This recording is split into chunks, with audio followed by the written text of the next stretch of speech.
temporaire, c'est un processus lorsqu'on a déjà un contrat de travail avec une entreprise.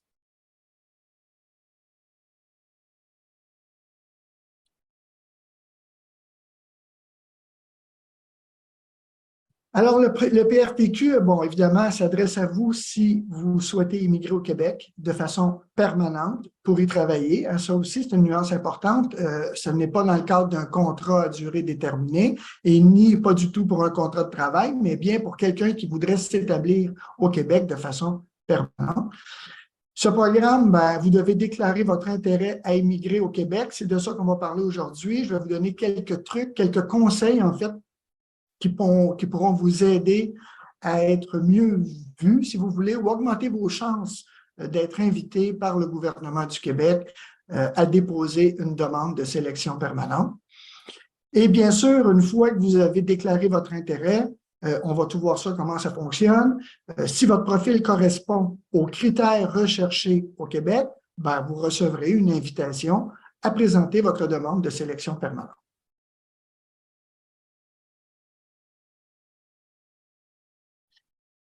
Alors ici, c'est un résumé de ce dont on va parler aujourd'hui, très schématisé. D'abord, à gauche, on voit la banque de déclaration d'intérêt, la BDI, qui est dont votre déclaration d'intérêt se fait sur Arima. Donc, la déclaration d'intérêt est tout simplement un formulaire que vous remplissez, un formulaire électronique que vous retrouvez sur Arima. Vous remplissez cette demande, en fait, cette déclaration d'intérêt, et cette déclaration se retrouve dans une banque de déclaration d'intérêt parmi tous les autres travailleurs qualifiés à travers le monde qui ont déclaré leur intérêt à venir travailler au Québec. Une fois tout ce monde réuni dans cette banque de déclaration d'intérêt, ces personnes sont classées selon un pointage en fonction de différents critères de classement. Donc là, on se retrouve à la deuxième case ici. On voit que tous les gens sont classés selon différents critères. Et ensuite, le gouvernement du Québec pourrait décider demain matin d'inviter certains profils particuliers dont le Québec est en recherche, donc où le Québec a des postes à pourvoir. Donc, il lancerait ce qu'on appelle une ronde d'invitation, inviterait ces personnes, s'ils sont intéressés, à venir vivre au Québec. Donc, leur enverrait une invitation à faire une demande de sélection permanente. Et finalement, une fois que l'invitation est reçue et que vous acceptez, que vous faites votre demande de sélection permanente, là, il y aura une sélection de fait pour obtenir le certificat de sélection permanente qui est le CSQ. Alors, c'est très schématisé. On va le voir maintenant plus en détail. Alors, cette fameuse déclaration d'intérêt, qui est un formulaire à remplir, est valide pendant 12 mois, suivant son dépôt dans la banque de déclaration d'intérêt, donc seulement 12 mois.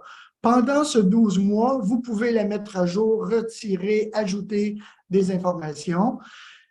Après ce 12 mois, votre déclaration d'intérêt disparaît, donc ce sera à vous de voir si vous voulez en refaire une autre. C'est gratuit, la première est gratuite et les suivantes sont gratuites aussi, mais il faut seulement savoir qu'elle dure seulement 12 mois. Vous ne pourrez pas prolonger votre déclaration d'intérêt au-delà de 12 mois, je m'excuse, au-delà de 12 mois, mais il faudra en refaire une nouvelle. Il n'y a pas de document à joindre ou annexer à cette déclaration d'intérêt. C'est seulement déclaratoire, donc vous remplissez votre déclaration d'intérêt, elle se retrouve dans la banque. Mais si vous êtes invité lors d'une ronde d'invitation à présenter une demande de sélection permanente, il vous sera demandé les différents documents, donc à l'appui de votre demande, soit les diplômes, attestations de travail, etc. Alors, c'est important de vous assurer que dans votre déclaration d'intérêt, que vous remplissiez le plus fidèlement chaque question, chaque rubrique de cette déclaration d'intérêt, parce qu'on vous demandera par la suite, si on vous invite, chacun des documents pertinents qui viennent prouver l'information que vous avez écrite. Évidemment, le ministère pourrait rejeter toute demande qui contient un renseignement ou un document faux ou trompeur.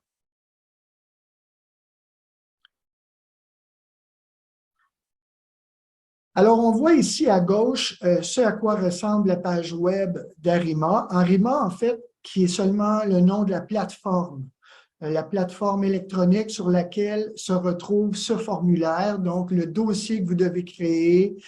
Arima sert aussi à plusieurs autres choses, pas seulement à remplir une déclaration d'intérêt, mais il sert aussi à d'autres programmes en vigueur actuellement au gouvernement du Québec. Donc, c'est une plateforme, je dirais pas transactionnelle, mais une plateforme qui réunit différents services. Donc, le formulaire de déclaration d'intérêt doit être rempli dans la plateforme Arima du gouvernement du Québec. Vous écrivez Arima sur Google, puis vous allez y arriver. Les renseignements à fournir, les renseignements usuels personnels, vos coordonnées, situation familiale au Québec, etc. Si vous possédez une offre d'emploi validée, c'est aussi là-dedans que vous la mettez. On va parler un petit peu plus tard de l'offre d'emploi validée, votre connaissance du français et de l'anglais et d'autres informations complémentaires. Donc, je ne veux pas entrer trop dans les détails parce que vous avez l'occasion d'aller chercher toute cette information sur le site web du gouvernement du Québec.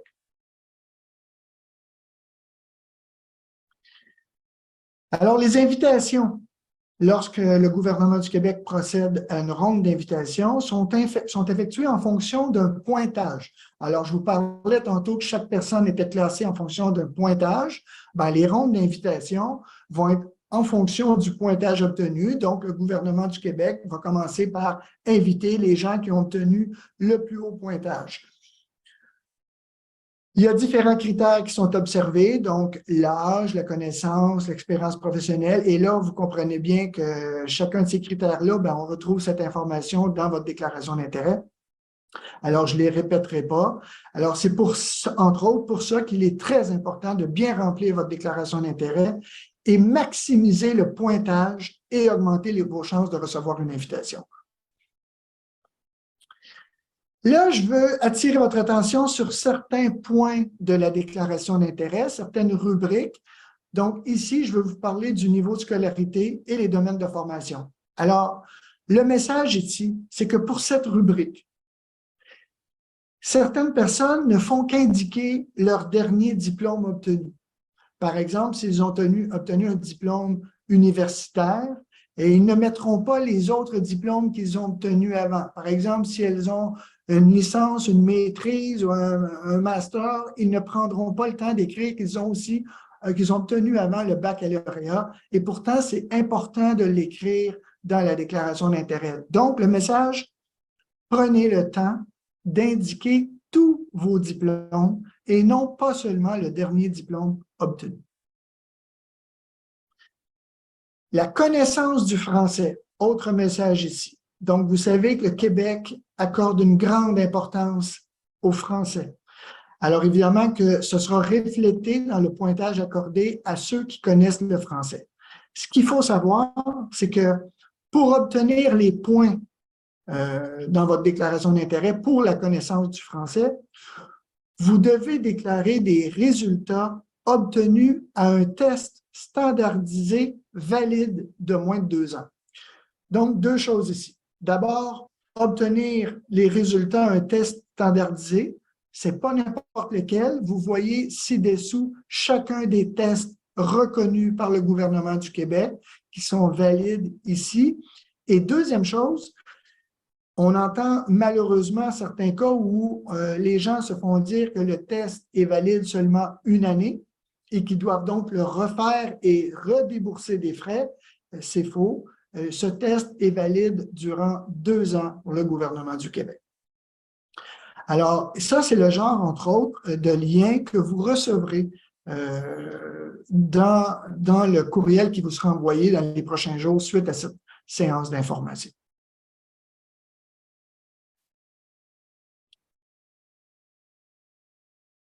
Ici, je vous parle de votre parcours professionnel et la classification nationale des professions. Bon, tout d'abord, la classification nationale des professions, c'est un site du gouvernement, site web du gouvernement du Canada où toutes les professions, il y en a plus de 500, toutes les professions au Canada sont codifiées selon un code à 4 chiffres. Je vous dis 4 chiffres parce que il y a aussi une version de cette classification nationale des professions qu'on appelle la version 2021. En fait, c'est une refonte de la classification nationale qui a été faite l'année dernière et qui modifie les codes et qui vient de donner maintenant un nouveau code à 5 chiffres. Mais pour nos besoins aujourd'hui et pour votre déclaration d'intérêt, il faut donc utiliser la version 2016. Alors, vous voyez ici à gauche, vous avez le choix lorsque vous irez dans la CNP du gouvernement du Canada, donc Classification nationale des professions. Vous aurez le choix de la version 2016 ou 2021. Par défaut, je pense qu'elle vous donne la version 2021. Vous allez cliquer tout simplement sur le petit onglet et choisir la version 2016. Alors, ça vous donne un peu une idée. Il y a aussi, au-delà de la classification nationale des professions, ce qui pourrait vous aider aussi à trouver à quel code CNP correspond votre métier. Il y a l'autre lien, Explorer des métiers et des professions, un lien au gouvernement du Québec, en fait, qui s'appelle québec.ca. Et là, vous avez un exemple à droite, justement, un exemple pour le code infirmier-infirmière. On voit ici la CNP version 2016 à 4 chiffres. Ici, il serait 3012. Et la version 2021, 30301. Donc, c'est deux façons de fonctionner. Évidemment que la référence ultime, c'est vraiment la classification nationale des professions du gouvernement du Canada. Et sur ce site-là, il y a un moteur de recherche par mots-clés. Donc, vous pourriez inscrire un mot-clé qui va faciliter en fait la recherche du bon code CNP qui vous concerne.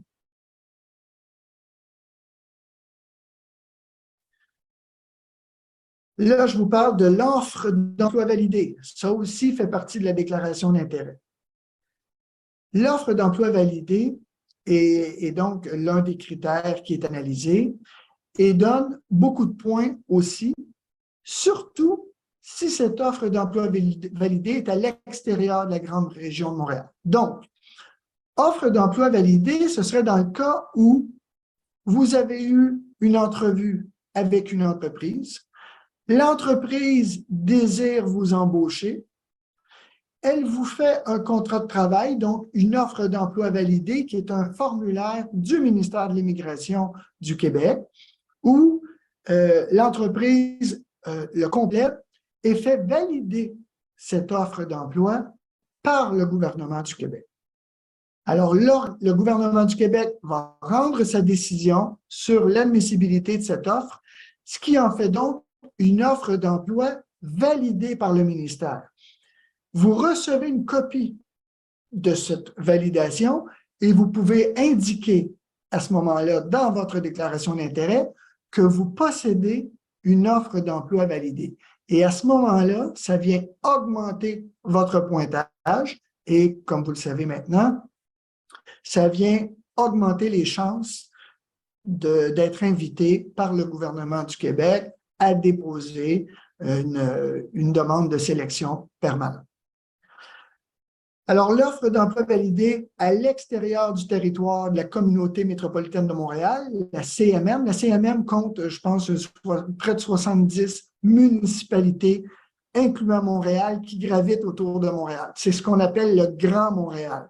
Donc, si vous êtes à l'extérieur, donc si cette offre d'emploi est pour un poste à l'extérieur du Grand Montréal, ben vous recevez beaucoup plus de points. Dans l'exemple, ici, on a jusqu'à 380 points accordés au lieu de seulement 180 points si c'est une offre d'emploi à l'intérieur de Montréal, du grand territoire du Grand Montréal. Alors, Tout ça dans le but de favoriser les régions à l'extérieur de Montréal. Le gouvernement du Québec souhaite aider les différentes entreprises à l'extérieur de Montréal, souhaite que la communauté, que les personnes issues de l'immigration ne restent pas seulement à Montréal, mais désirent, dès l'étranger, arriver au Québec comme immigrants à l'extérieur de la communauté métropolitaine de Montréal. C'est pourquoi, lorsqu'elle lance des rondes d'invitation, les gens qui se destinent à l'extérieur du Grand Montréal seront favorisés au niveau du pointage.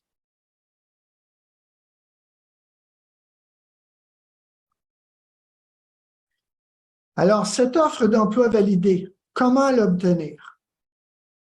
Bon, d'abord, je vous ai dit qu'il fallait que ce soit en fait, c'est un contrat de travail offert par une entreprise qui vous aurait vu en entrevue.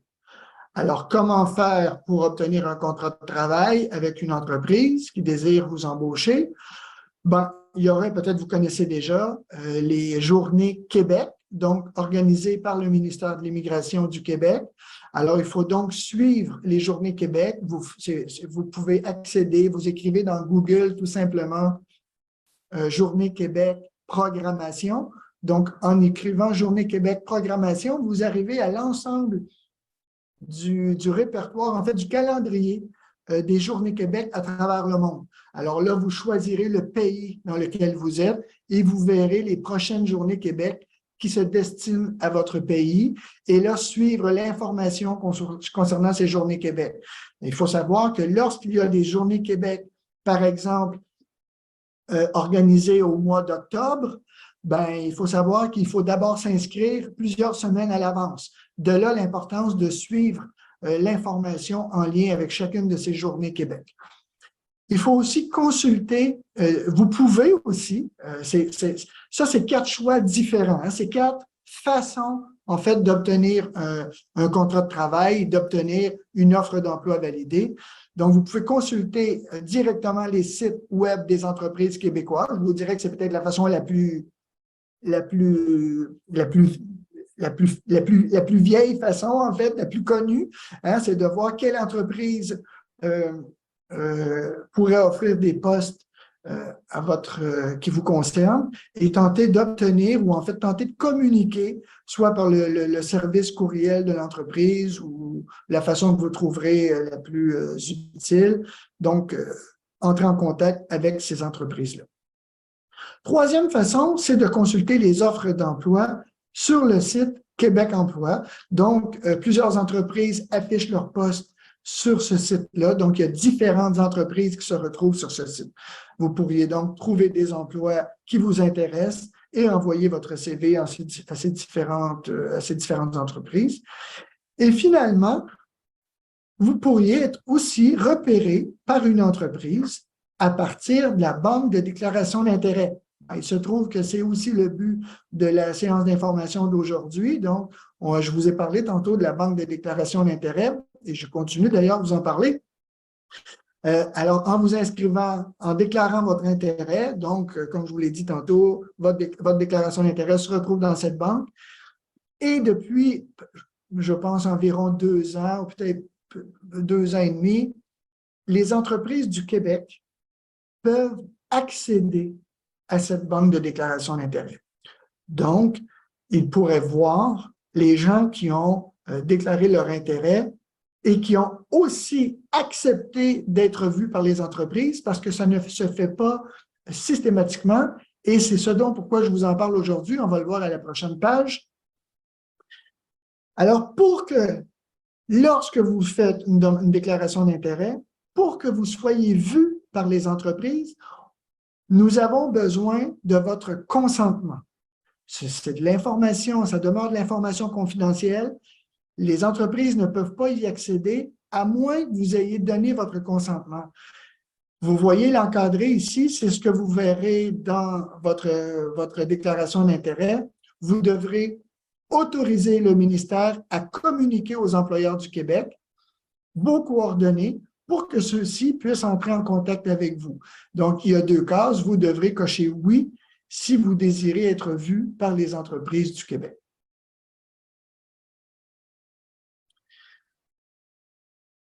Je vous parle aussi des consultants en immigration. Alors, bon, premièrement, dans votre déclaration d'intérêt, vous devez déclarer si vous êtes représenté par une personne ou un consultant, que vous la payez ou non. Le représentant devra également se créer un profil dans Arima. Si vous utilisez les services d'une personne que vous payez, sachez que seules les personnes suivantes sont autorisées par le Québec à vous représenter. D'abord, il y a les avocats membres du Barreau du Québec. Le Barreau du Québec est une instance de réglementation, en fait, le Barreau du Québec est un ordre professionnel, en fait, qui vient réglementer l'accès et la pratique de la profession d'avocat. Même chose pour les notaires. Les notaires sont régis par la Chambre des notaires du Québec. Et aussi pour les consultants en immigration. En fait, vous pouvez aussi faire affaire avec les consultants en immigration reconnus et inscrits au registre québécois des consultants en immigration. Encore une fois, vous pouvez facilement trouver sur Google, en écrivant Registre québécois des consultants en immigration, tous les consultants qui sont reconnus par le gouvernement du Québec. Vous voyez aussi leur numéro officiel d'enregistrement comme consultant en immigration. Donc, ça vous permet de vérifier si tel ou tel consultant est vraiment enregistré, reconnu, inscrit au registre québécois des consultants en immigration. Et bien sûr, on vous recommande toujours, s'il est nécessaire, que vous fassiez affaire avec un consultant en immigration, de vous assurer de ça pour vous éviter, malheureusement, on entend à l'occasion des gens qui ont vécu des mauvaises expériences par des personnes qui se disaient consultants en immigration, mais qui ne l'étaient pas du tout et dont seulement la paye les intéressait. Donc, faites très attention et choisissez bien vos consultants inscrits au registre québécois des consultants en immigration. Ceci dit, toute l'information est disponible sur le site Web. Vous êtes en mesure de faire vos démarches seul avec toute l'information disponible. Donc, c'est pensé pour que vous soyez capable de le faire seul, sans aide. Alors ici, c'est vraiment si vous en sentez vraiment le besoin, mais sinon, vous êtes capable vous-même de remplir les différents formulaires demandés par le gouvernement du Québec.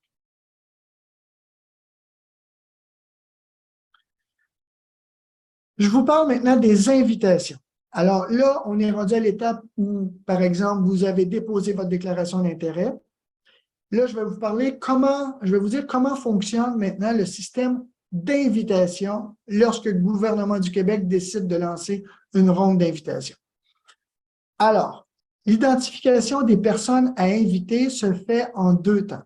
D'abord, comme je vous en ai parlé au début, il va identifier des profils et ensuite, il va classer des personnes selon un système de points. Vous pourrez consulter le document pointage associé aux critères sur le site Internet du MIFI. Donc, ça vous donne une idée à quel point toute l'information est disponible. Vous pouvez connaître les différents pointages associés aux différents critères.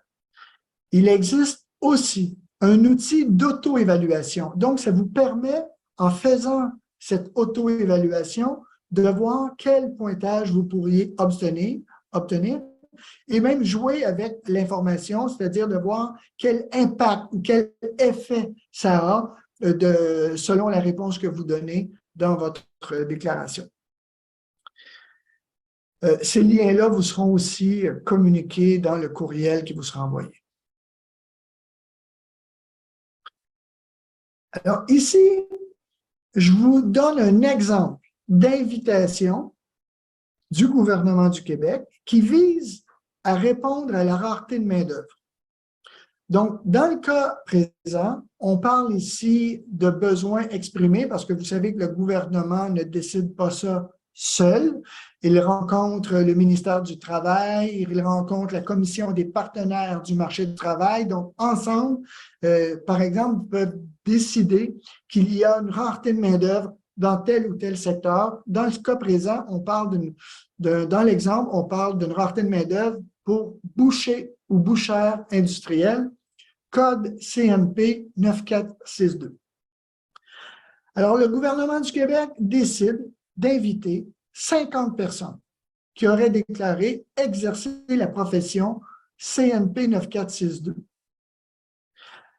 Alors, il va regarder dans la banque de déclaration d'intérêt et là, vous voyez, il va identifier les différentes personnes. Je vais juste tasser l'image ici. Alors, vous voyez au bas à droite, il a lancé sa recherche pour le code 9462, boucher-bouchère.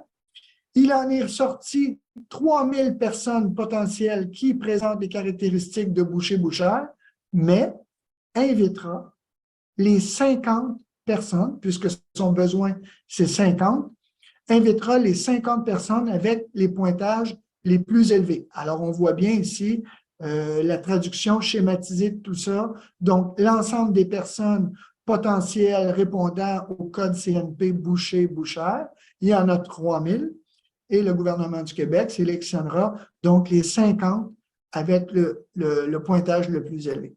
Ça, c'était un exemple, ou en tout cas une façon de faire pour le gouvernement du Québec en fonction d'un code CNP précis. Il y a aussi une autre façon de faire. Alors ici, c'est un exemple d'invitation qui vise à répondre aux besoins du marché du travail à moyen terme. Donc, on est plus en général, donc à moyen terme. Alors, le gouvernement décide d'inviter 500 personnes avec un fort potentiel général d'intégration. Alors, il va lancer la recherche et là, on voit ici que probablement tout le monde a pu se classer. Donc, c'est pour ça qu'on voit que sur l'ensemble du bassin identifié, ben, on voit un petit X. En fait, il n'y a pas de fin. Il a peut-être sorti 8 000, 10 000, 100 000 personnes, je ne sais pas. Mais comme il en veut 500, il va donc choisir les 500 personnes avec les pointages les plus élevés. Ça vous donne donc les deux façons de fonctionner du gouvernement du Québec lorsqu'il lance ses rondes d'invitation. Alors, ces invitations-là, ben, la fréquence, le ministère procède à des invitations environ 1 à 2 fois par mois. Ça peut varier. Il pourrait peut-être se passer un mois sans invitation. Écoutez, je n'ai pas fait la recherche sur toutes les différentes années passées, mais disons que de manière générale, on peut dire 1 à 2 fois par mois. On ne sait pas à l'avance à quel moment ces rondes d'invitation seront lancées. Pour vous donner encore une fois d'autres exemples, c'est que jusqu'à maintenant, en 2023, des invitations ont été lancées pour ceux qui avaient une excellente connaissance du français combinée à un pointage général élevé. Donc, ça, c'est un exemple d'invitation. Un autre exemple d'invitation qui a eu lieu en 2023, c'est pour ceux qui avaient une offre d'emploi validée à l'extérieur du Grand Montréal. Alors, ça vous donne une idée à quel point, ici, les gens qui se destinent à une immigration à l'extérieur du Grand Montréal ont été, cette fois-ci, favorisés lorsque l'invitation concernait ceux qui avaient une offre d'emploi validée à l'extérieur du Grand Montréal. Il y a eu aussi des invitations pour des professions spécifiques. Et là, je ne les nommerai pas toutes, mais vous les voyez. Il y a eu technologie de l'information, ingénieurs, enseignants, infirmiers, etc. Donc, ça vous donne des idées, en fait, des exemples que le gouvernement pourrait décider aussi pour certaines professions spécifiques, aller chercher dans la banque certains codes CNP et les inviter directement.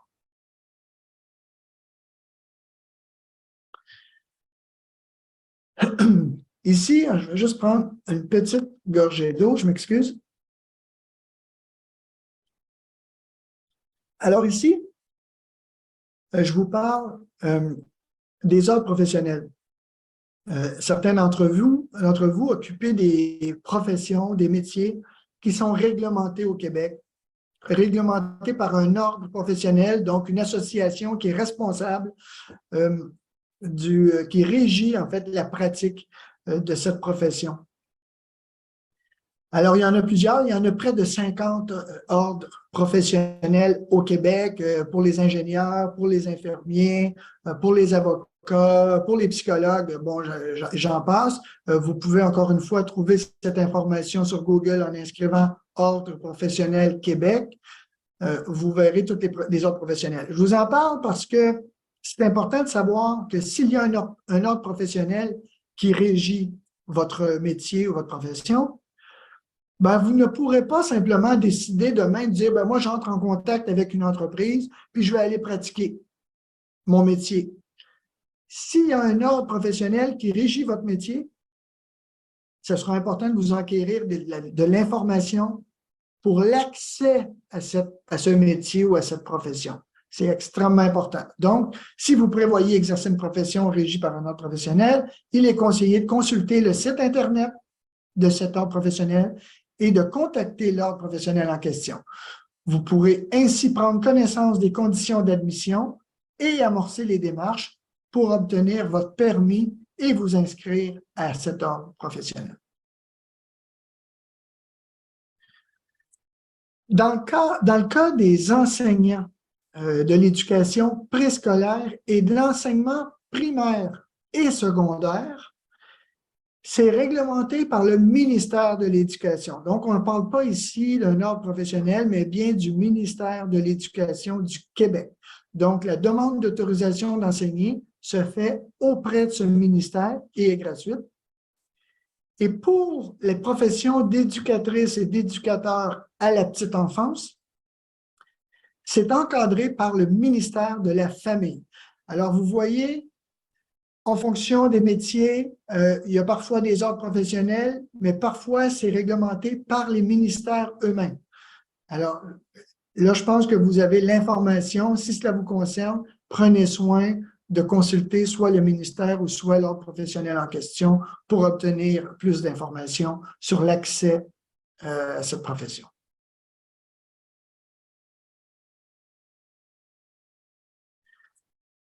Là, je suis rendu encore un petit peu plus loin.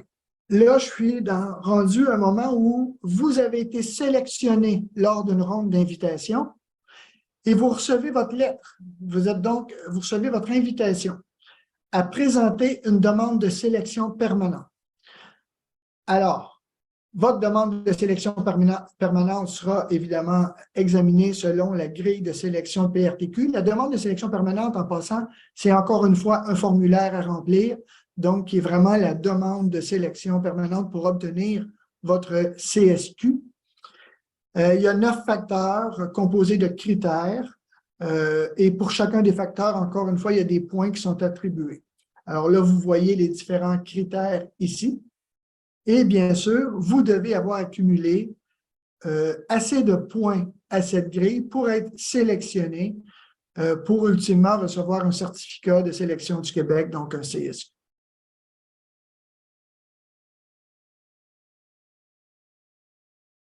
Alors, si vous êtes invité, vous devrez au maximum, 60 jours après l'invitation, remplir et soumettre votre formulaire de demande de sélection permanente.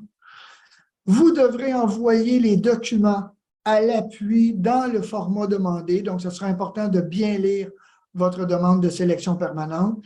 Et puis, évidemment, sur le formulaire, vous verrez, il y a une liste détaillée des documents là, que vous devrez transmettre. Bien sûr, vous devrez aussi payer les frais pour l'examen de votre demande, maximum 30 jours après la présentation de votre demande. Donc, pour le requérant, c'est 869 $ canadiens. Et pour époux, conjoint, conjointe, 186 $ et même chose pour les enfants en charge. Alors, vous voyez que pour la présentation d'une demande de sélection permanente, il y a des frais et là, il faudra vous faire confiance, c'est-à-dire que si vous avez toute l'information en main, que vous avez bien rempli votre demande et que vous avez chacun des documents qui justifient chacune de vos réponses dans ce formulaire, théoriquement, tout devrait bien aller. Mais il n'y a pas de certitude, ce n'est pas un automatisme que parce que vous êtes invité, que vous obtenez automatiquement votre CSQ. Il faut, comme je viens de le dire, remplir votre demande. Donc, rappelez-vous que vous faites quand même une demande de sélection permanente, donc ce n'est pas un automatisme.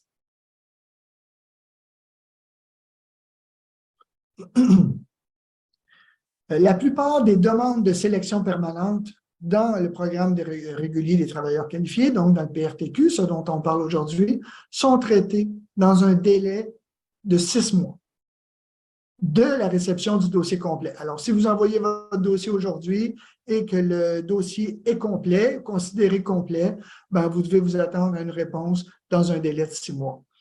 Évidemment, dans ce délai, ben, il y a possibilité d'ajouter ou de retirer des membres de votre famille là, pour mieux refléter votre situation si elle change. Et si finalement vous êtes sélectionné, ben, vous obtenez officiellement votre certificat de sélection du Québec.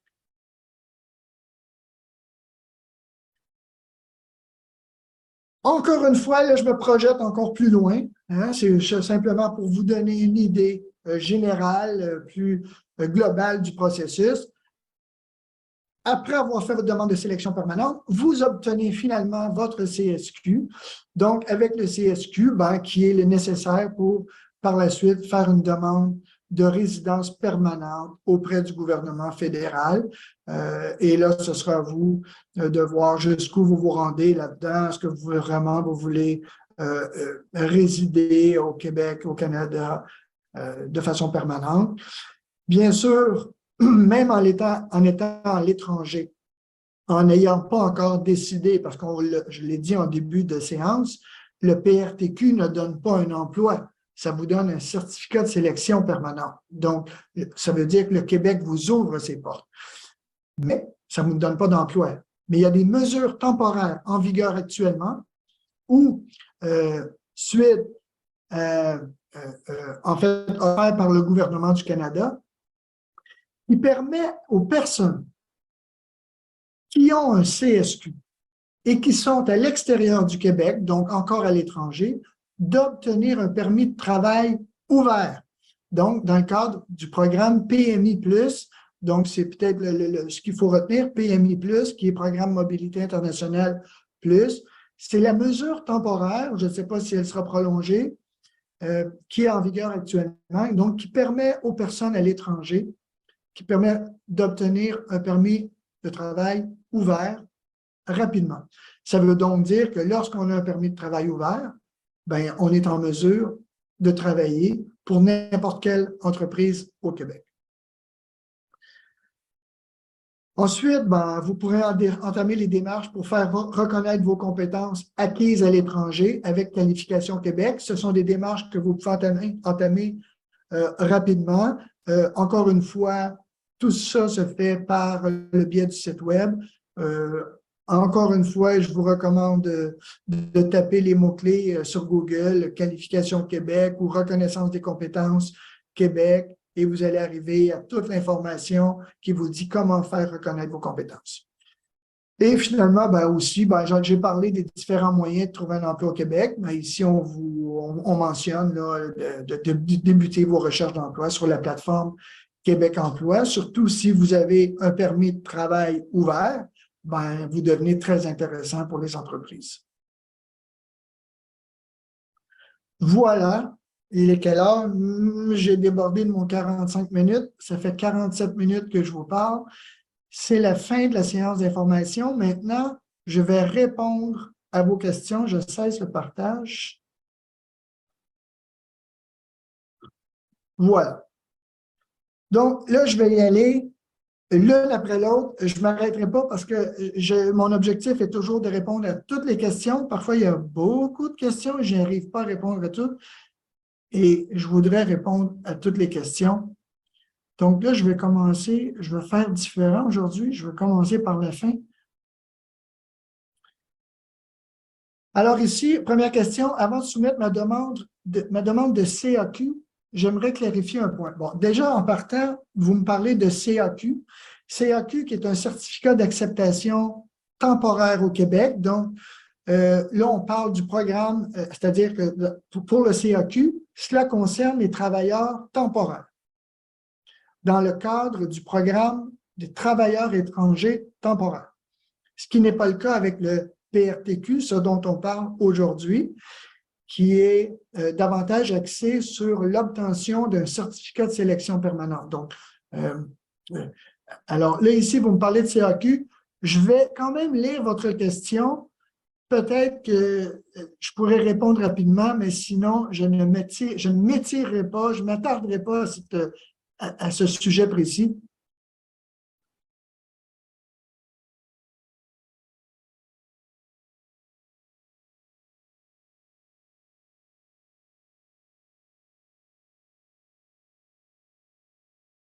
OK, bon, là c'est un cas particulier. Malheureusement, je n'entrerai pas dans ce détail concernant le CAQ.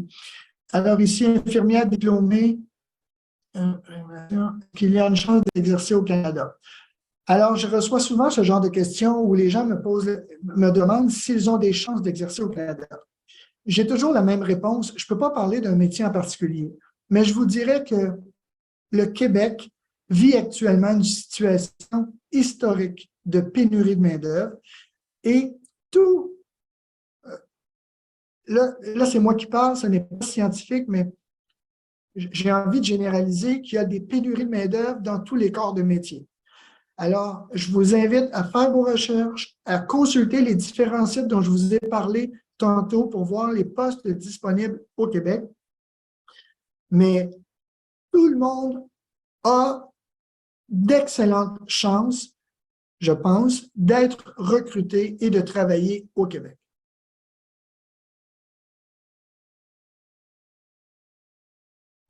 Oui, bien sûr. Ben, non, là, je ne pourrais pas communiquer en direct pour des cas particuliers. Hein. Nous, on ne fait pas d'études de dossiers d'immigration, donc on n'est pas les spécialistes. Alors, ceux qui ont des questions très, très pointues, il faudra vraiment vous tourner vers le site web qui vous concerne personnellement parce que là, ça devient du cas par cas et je ne pourrai pas répondre à du cas par cas, malheureusement. Mais il y a beaucoup de gens avec beaucoup d'expérience. Là, je tourne, hein, je suis en train de passer les différentes questions. Et beaucoup de gens écrivent avec beaucoup d'expérience. Écoutez, je vous invite fortement à faire le nécessaire, en tout cas à tout le moins à remplir votre déclaration d'intérêt, bien sûr, et peut-être même consulter les différents sites web au Québec et voir s'il n'y a pas des entreprises qui seraient intéressées à votre curriculum vitae ou à votre expérience de travail.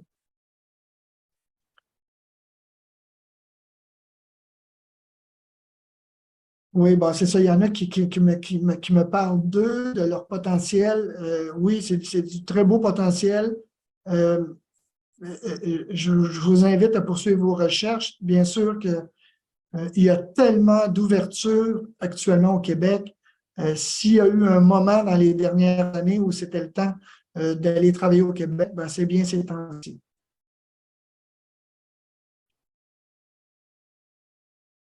Bon, je ne comprends pas la question ici. Les sites que nous pouvons, peut-être voir les offres de travail, j'en ai parlé tantôt, Québec Emploi, hein, ça vous donne Québec Emploi est un endroit où on retrouve des offres d'emploi de différentes entreprises.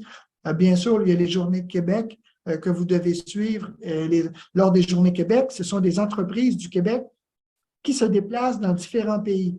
Donc, une mission organisée aujourd'hui dans un pays, ben, les postes disponibles seront différents d'une autre mission organisée dans un autre pays ou même encore dans le même pays, mais à un autre moment. Vous voyez, les besoins des entreprises sont changeants. Aujourd'hui, il peut avoir besoin d'un poste X, mais dans 3 mois, un poste Y. Donc, vous voyez, alors, il faut suivre, euh, il faut voir les différentes possibilités qui s'adressent à vous. Là, je vois ici, on parle de plombier. Ben, vous savez que plombier, c'est dans le domaine de la construction très réglementé. Alors, je vous invite à consulter soit la Commission de la construction du Québec qui pourrait vous donner plus d'informations sur ce métier.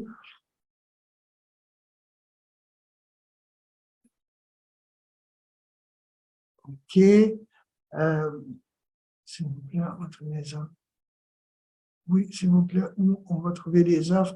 Donc, j'ai parlé, vous pouvez trouver des offres. Je pense aussi qu'il faut être, laissez-vous aller en termes de créativité et voir de quelle façon vous pouvez trouver les différentes entreprises qui vous concernent. Pensez à des associations, par exemple. Ben d'abord, peut-être regarder s'il n'y a pas un ordre professionnel qui régit ou qui réglemente votre métier et de débuter par cet ordre professionnel qui pourrait vous donner de l'information aussi et peut-être même sur certains endroits où plus cibler votre recherche d'emploi au Québec.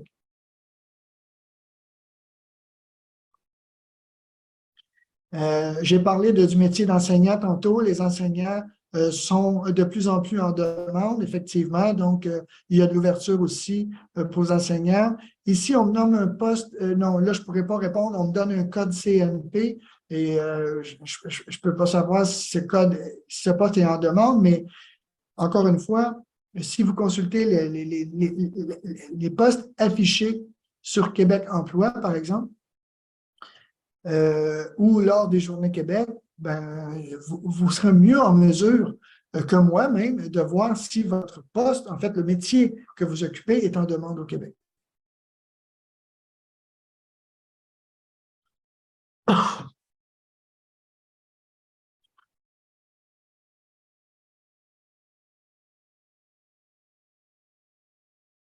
Là, je ne suis pas certain de comprendre la question ici. Donc, un ingénieur qui a reçu une, une demande de renseignement, OK, d'accord. Oui, en fait, là, aujourd'hui, évidemment, je vous parle de la plateforme Arima, qui est la plateforme où se retrouve, qui est l'endroit où vous remplissez votre déclaration d'intérêt. Mais il y a peut-être d'autres façons que je n'ai pas nommées de trouver des emplois. Il pourrait y avoir des associations. Là, par exemple, je prends le cas, là, je regarde dans les questions, c'est le cas du contrôle de la circulation aérienne. Alors, mais peut-être qu'effectivement, il y a l'association des contrôleurs. Là, je ne parle pas en connaissance de cause, mais ce que je veux dire, c'est que essayez de voir si justement ces gens-là pourraient vous aider. Là, ce que je comprends de cette question, c'est que une agence ou en tout cas une entreprise a demandé de l'information additionnelle à un candidat. Ben, tout à fait. Donc, c'est peut-être le début d'une démarche, d'une relation avec une entreprise qui désirera vous embaucher éventuellement.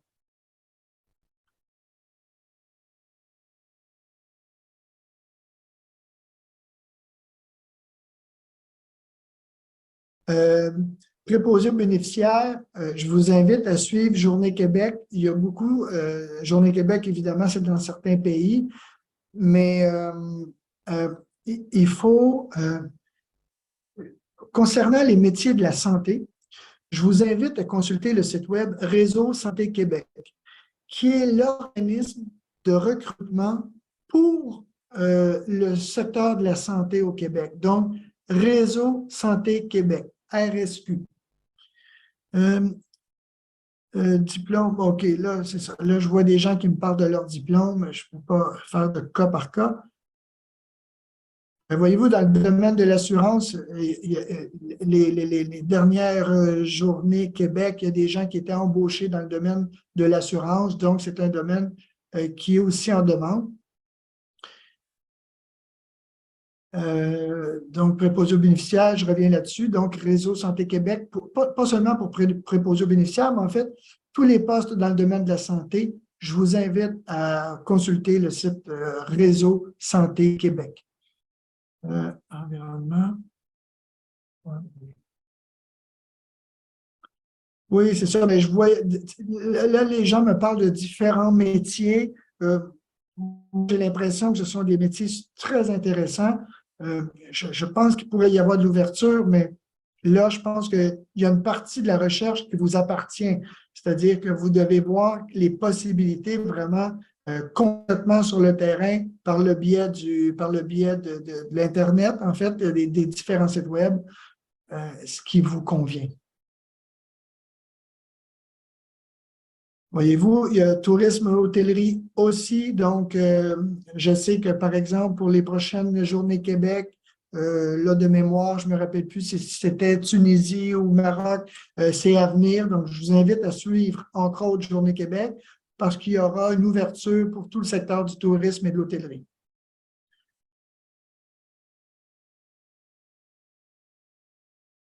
Euh,